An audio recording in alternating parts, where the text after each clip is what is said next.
안녕하세요. 반갑습니다. 김규식입니다. 오늘은 이제 짬뽕라면, 이 짬뽕라면을 만드는 법을 한번 보여드리도록 하겠습니다. 저는 일단 자기소개를 먼저 하자면은 일단 현재 뜨랑꾸부르르 호텔 저는 현재 뜨랑꾸부르르 호텔에서 4년간 셰프로 일을 하고 있는 김규식이라고 합니다.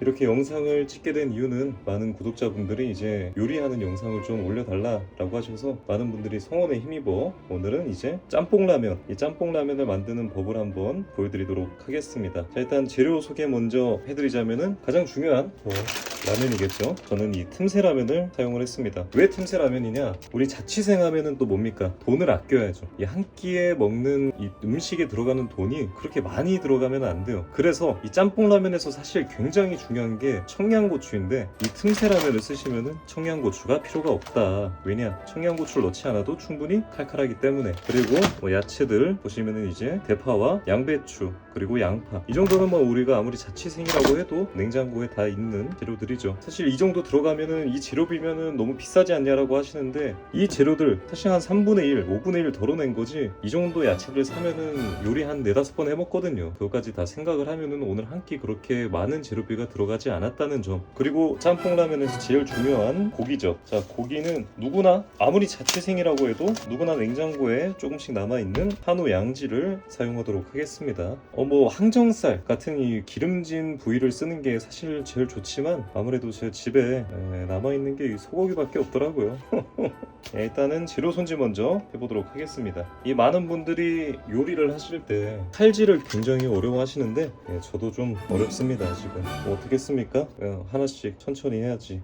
자, 그러면 먼저 대파를 썰어 줄 건데, 대파의 양의 비율이 좀 다르죠. 이 초록색 부분이 3개, 그리고 흰색이 하나인데, 이게 다 이유가 있습니다. 이 짬뽕 라면에서 사실 제일 중요한 게 이 파기름을 내는 건데, 이 보면은 이 흰색 심지는 안에가 꽉 차 있잖아. 하지만 파란색은 안이 텅텅 비어 있어서 3개 정도는 넣어줘야 그래도 양 비율이 좀 맞다라고 할 수가 있겠습니다. 대파 먼저 손질을 해주도록 하겠습니다. 뭐 많은 영상에서, 요리 영상에서 뭐 손가락을 뭐 이렇게 손등을 세워서 해라 라고 하시는데, 사실 뭐 그거 다 필요 없어요. 자기가 제일 편한 걸로 그냥 하면 됩니다. 자, 먼저 대파 먼저 손질을 해주도록 하겠습니다. 뭐 어떻게 이렇게 밀어서 쓴든 뭐 땡겨서 어떻게 한든 뭐 그런 거 다 상관없어요. 그냥 자기가 제일 편한 대로 하세요. 뭐가 중요하겠습니까? 결국 뭐 맛만 좋으면 되는 거지. 근데 이 도마를 좀 잘못 쌌나? 이 재료를 써니까 이거 다 떨어져서 나가버린. 반을 썰었는데 이거 지금 대파 흰색이 한 7개가 나왔는데 지금 3개가 바닥으로 다 떨어졌어. 자, 이렇게 조리가 된 대파는 프라이팬에, 이 밑에도 다 씻어서 상관없습니다. 올려놓고, 비하인드 스토리를 좀 얘기해드리자면은 이 도마, 칼, 프라이팬 어제 다 사온 거거든요. 그래서 오늘 이 컨텐츠 하는데 돈이 한 기본적으로 나간 게 한 8만원 정도 되지 않나. 돈이 굉장히 많이 깨졌어요. 여러분들이 많이 봐주셔야 됩니다. 자, 그리고 다음으로는 짬뽕 라면의 가장 중요한 양배추와 양파죠. 양배추 모양도 솔직히 뭐 상관없습니다. 그냥 이렇게 접어서 툭툭툭툭툭. 자, 그리고 양파는 반만 써주도록 하겠습니다. 반을 툭 잘라주시고, 여기 보면은 여기 심지 같은 게 있거든요. 전 이걸 안 좋아해요. 이걸 빼주겠습니다. 잘 안 빠지니까 그냥 먹도록 할게요. 자, 이제 대망의 조리를 들어가 보도록 할 건데, 일단 인덕션에 불을 올려주고, 이거 원래 식용유를 쓰는 게 좋은데 제가 식용유 사둔 게 없어서 올리브유를 쓰도록 하겠습니다. 뭐 상관없어요 어차피. 기름이 좀 많이 들어갔다라고 생각을 할 수 있는데, 제가 오늘 쓰는 고기는 이제 한우 양지이기 때문에 기름기가 별로 없어요. 기름을 어느 정도 넣어주는 게 좋습니다. 하지만 뭐 항정살이나 기름기가 있는 돼지고기를 쓰실 때는 기름을 그다지 많이 넣으실 필요가 없어요. 자, 그리고 지금부터 이제 파기름을 내면서 조리 과정이 되게 중요한데, 이거는 사실 유튜브 같은 데를 찾아봐도 이 조리 순서가 다 천차만별이야.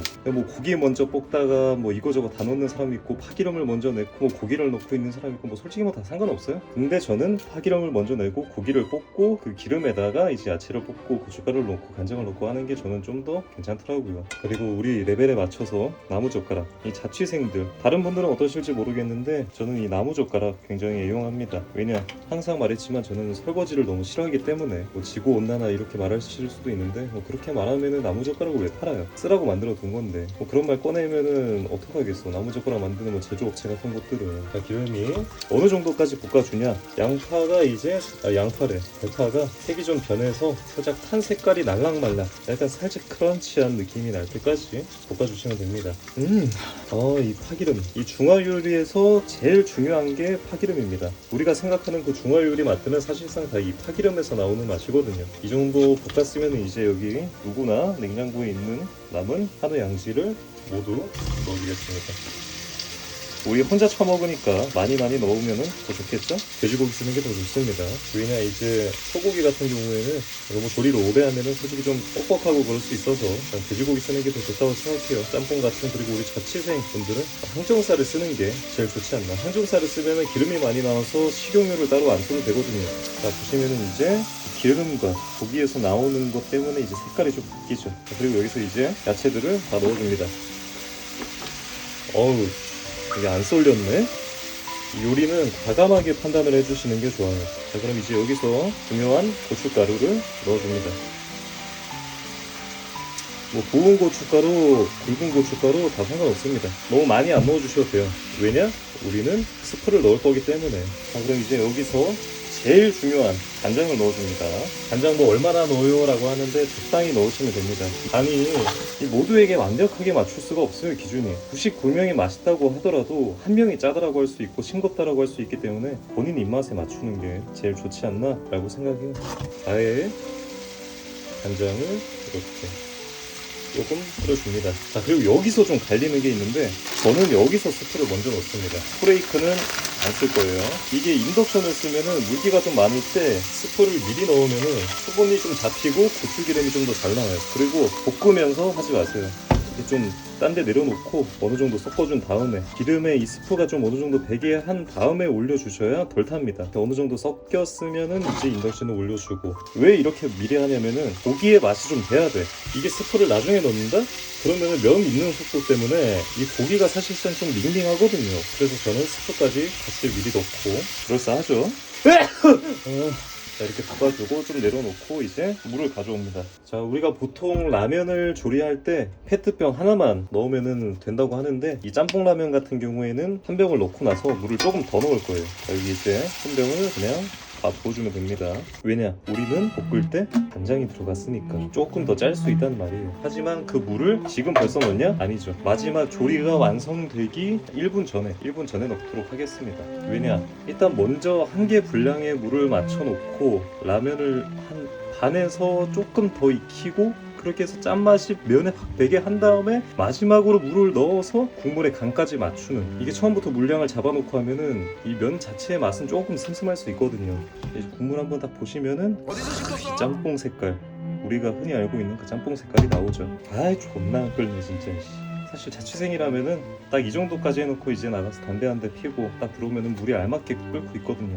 근데 저는 지금 나가지 못해서 아유 빨리 좀 끓어라. 자, 그리고 항상 중요한 요리를 다 끝내고 나서 다 먹고 나서 설거지를 하려고 하면은 이 사람 심리가 배불러지면 눕고 싶고 누우면 자고 싶고 아무것도 하기 싫어진단 말이에요. 중간중간에 이 과정 끝내고 다른 과정 할 때 이런 거 다 치워주고 정리하고 그렇게 하셔야 됩니다. 그래서 요리가 딱 완성되기 전에 설거지까지 뒷정리 맞춰놓고 딱 먹으면 가장 좋겠죠. 자, 지금 보시면은 뽀글뽀글 끓고 있는데 이때 면 넣으시면 안 돼요. 물이 팔팔 끓을 때 넣어야 면이 최대한 꼬들꼬들해집니다. 처음부터 면을 넣어놓고 이러면은 빨아들여버리기 때문에 조리 시간에 맞춰지지 않게 다 퍼져버릴 수 있습니다. 근데 저는 좀 퍼진 면을 좋아하기 때문에 미리 넣도록 하겠습니다. 이게 또 TMI 하나 하자면은 옛날 라면. 자, 이제 이 정도 끓이고 우리 자취생들도 뭐 상이 어딨고 뭐 덜어서 먹고 그런 게 어딨겠습니까? 설거지 많아지게 그냥 이렇게 해서 싹 건져서 이 그릇에 담아주고 이제 그 위에다가 국물을 이렇게 해주면은 이제 오늘의 짬뽕라면. 이 색깔이 뭐 거의 육개장 엄청나죠? 그만 끓어. 더워. 자, 그러면 한번 오늘의 짬뽕라면 먹어보도록 하겠습니다. 이 면을 이렇게 싹 들면은 이게 어떻게 인스턴트 라면이야. 중간중간 들어간 이 한우 양지.